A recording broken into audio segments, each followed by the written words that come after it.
All right, people. So this is an interesting one. This is regards Anthony Joshua's next fight because obviously Anthony Joshua announced that he would be coming back. He would be coming back to, what was the word he used? He didn't have much time left in the game, so to speak, and he wanted to do X, Y, and Z.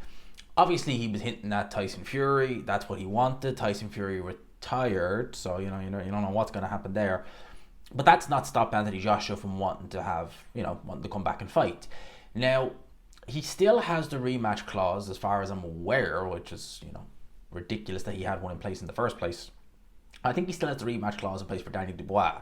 Likelihood is he's not going to fight Daniel Dubois. I'd be very surprised if he does. Very surprised. And obviously that's implying that, of course, that Daniel Dubois beat Joseph Parker, which is not a formality. It's not a formality. Now, you would think that the obvious opponent would be somebody like a Deontay Wilder. In fact, they've been mentioning Deontay Wilder. If you go and you type in Joshua Wilder on X, you see a couple of boxing forums who are saying words to the effect of talks have begun, this, that, and the other. You take them with a grain of salt. Realistically, unless you're hearing it directly, probably from the fighter / promoter, and even then, you never fully know, then you take it with a grain of salt. As far as I was aware, Deontay Wilder was meant to be announcing a fight with Curtis Harper on that BLK. Is it BLK or something like that platform it is? A platform that only, I believe, has done one show, which was Crawford versus Evanesi. Now, they were meant to announce that a few weeks ago. In fact, I think they were meant to announce... No. I was going to say I think they were meant to announce it on the week of the Ring Magazine Awards show. But I'm not 100%. It was sometime in mid-Jan. And obviously in Los Angeles, California, which is where they were going to announce it, there was a lot of really unfortunate and terrible things happening. So they couldn't have done it, obviously. So they still haven't announced that yet.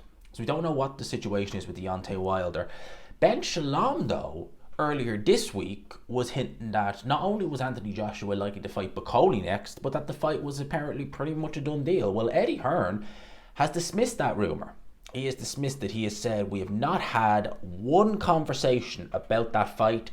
I'm not ruling it out, by the way, but it's not ever been a conversation. So Eddie Hearn is not dismissing the fight with Bakole necessarily, but he's saying they've not had but one conversation. I wonder if that Ben Shalom maybe misinterpreting something Turkey maybe said or something like that. I can only surmise, really, because why would you go and pretty much act like, oh yeah, this fight's going to happen, and then the promoter of the guy says, look, we'll entertain that fight if in fact it's being talked about, but we haven't even had a discussion about that fight. I know Eddie Hearn learned that lesson the hard way when he talked about a fight being done. Well, obviously I'm referring to Anthony Joshua, Tyson Fury back in 21, when he went wax lyricals about, oh yeah, it's a done deal, it's going to be this, it's going to be the whole 9 yards, it's going to be in Saudi Arabia, this, that, and the other. In Eddie Hearn's defence, it didn't help that you had the likes of Tyson Fury making videos saying, yeah, it's going to happen in August and stuff like that. But all the while behind the scene, there was things going on with Deontay Wilder. Bob Arum and Frank Warren conveniently kept under wraps.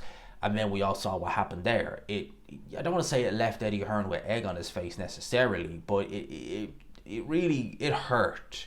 Especially when you're hearing one promoter big it up so much and be like, yeah, it's happening and stuff like that.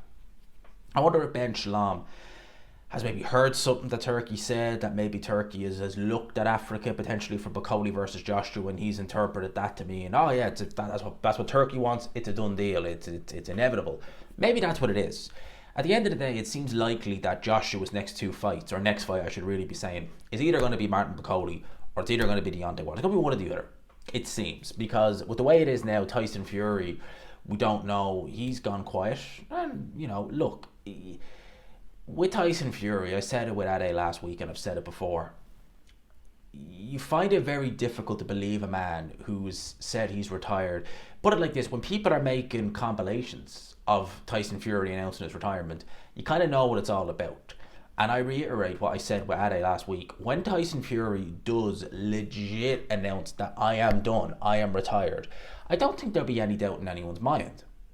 I think it would be a proper press conference, maybe even, maybe not in the ring, because in the ring, like Josh Warrington, it can be a bit of the spur of the moment, emotions are running high, especially if you won or lost. Even if you won a grueling fight or you lost a fight that you really gave your heart in, emotions can be running high, and maybe it's not the best place to make a decision.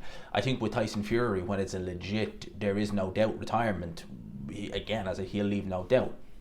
So implying that he is actually retired, then yeah, as I said, Wilder or Bakole, I think are the options. Ade did mention, oh, sorry, I mentioned Dylan White to Ade last week, and he shut that down quite rightly. When I think about it now, it's like, well, if he wasn't ready after fighting Otto Wallin, after fighting Francis Ngannou for, a crack at world level, he never will be. So realistically, what does knocking out Dylan White at this point in both guys' careers really do for Anthony Joshua? He already knocked him out when he was a lot younger and undefeated, and now he's going. My man's going life and death with, what's that guy's name, Ebenezer Tete, who's the oldest 36-year-old I've ever seen. So yeah, I get that. So maybe then, yeah, a Bakole fight in Africa would generate insane amounts of money. It would be, honestly, that fight as a spectacle in Africa, wherever they do it, whether they did it in the Congo, Nigeria, maybe do it in Zimbabwe on neutral grounds, have Chisora fight on the undercard, stuff like that. That would be such a sight to behold. Not even just the fight, but just the build-up. It would be, it would be absolutely incredible.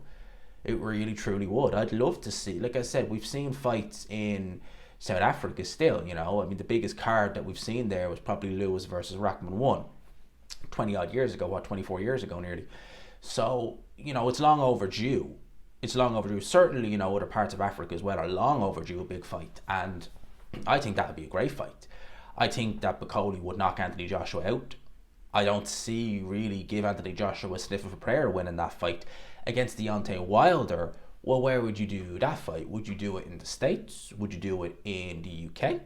It'd probably still do good numbers in the UK, to be honest with you. Anthony Joshua versus Deontay Wilder. You might, I was going to say you might be able to do a stadium. Certainly O2. Capacity crowd easy. Or you could put it on a Riyadh show. You could put it on a Riyadh show, Ring Magazine show, that sort of way. So there's plenty of options for that one. And personally, I think the Wilder fight is the more winnable fight. Because Wilder's looked finished, shot. Well, not, I say looked shot, no.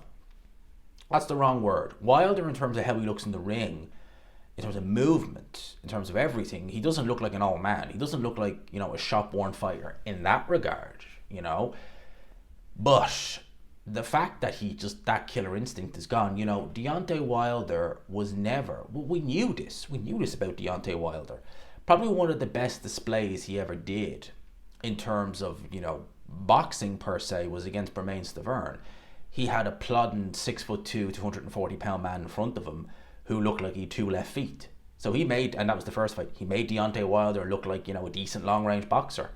But boy, that was the exception rather than the rules. Wilder will never get by on skill. He'll never get by on technique or anything like that. What he had was very good timing, which I don't know, that's probably gone. Historically great punching power, very accurate with the right hand, and just that will to win. I mean, the timing could be gone, most likely is. The punching power is probably still there, but you never know because he doesn't let it go, because that fire to just, go and find it, it's gone. Whereas I think with Anthony Joshua, yeah, he'll be gun shy, he'll be very gun shy, I would imagine. But, and especially against Wilder, even if we're dealing with a Wilder who can't let it go, you still know he's dangerous, just you think, oh, he's not going to let it go. Oh, the one time he does, and there you go, your head's still flying. It's going to get to Mars before Elon Musk ever will. So there you go. That's what you got to be worried about that with Deontay Wilder. So let me know your thoughts. Bakole or Wilder, who would you rather AJ fight next? Let me know in the comment section below. I hope you enjoyed the video, people. Smash the like button if you could. Hit subscribe, of course, as always, if you haven't already. And until next time, I'll leave it there. Peace.